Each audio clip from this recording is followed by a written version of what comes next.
Magandang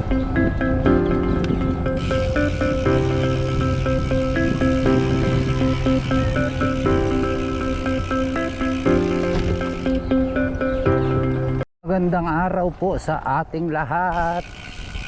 Yeah. Tayo po ay magpi-fishing. Yes. So gamit ko lang ay bisikleta. Malapit lang yung pag-fishingan natin. Na-miss ko guys mag-fishing.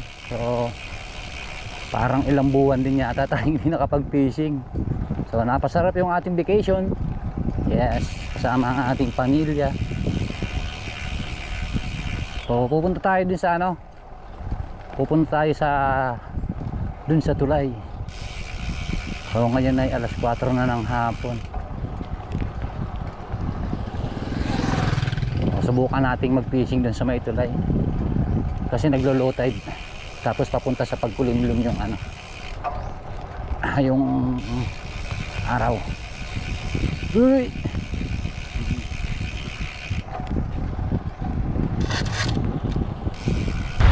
Ang laki ng tubig.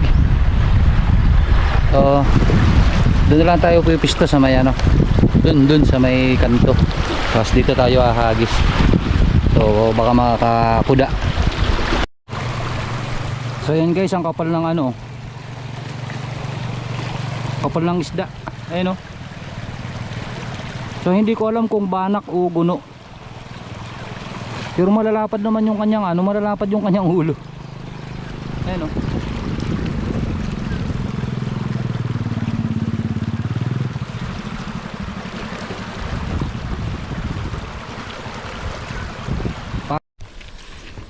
Madamo na pala yung ko dito guys. Hindaan. May papaya.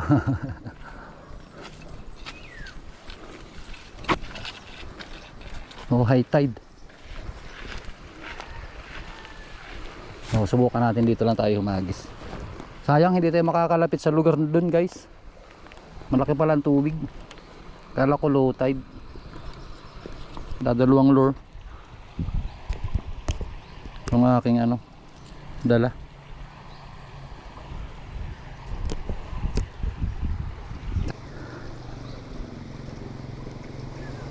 So napakasarap. May huli at wala. Enjoy. Nako. Kabanatan tayo ng niknik dito mamaya.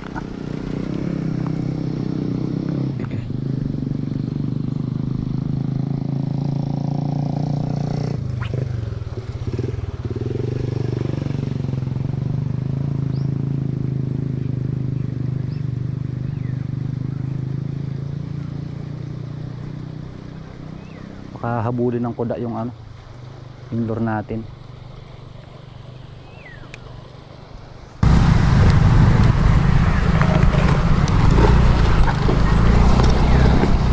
Subukan natin yung isang lure guys. Ang ating malupiton. Yung pinakamalupit natin na lure. May huli. Kapaparito ko pa lang. Nakaliyo.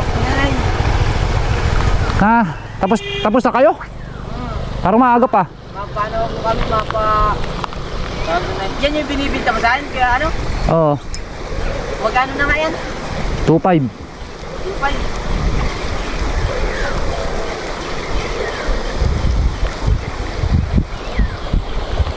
Pero parang ayaw ko na.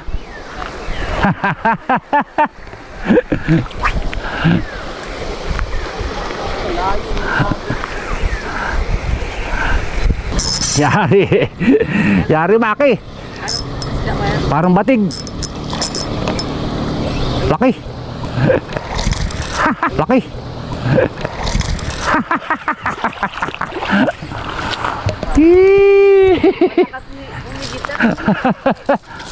Meron pala boy.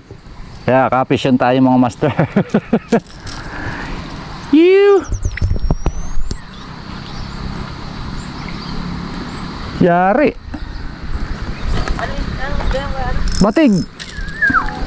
Malaki daw.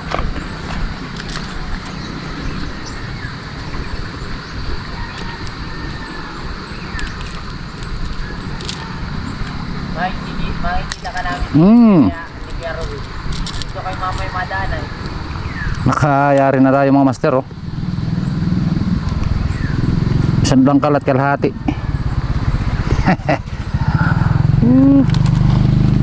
Yari ka ngayon. Dito ka sa loob ng bag. Mandaan. One down. Yan, natatakot kaya kami dito ay. Pinapangunguhan. So yun guys, tayo ay uuwi na. Iisa yung huli natin. Iisang kuda.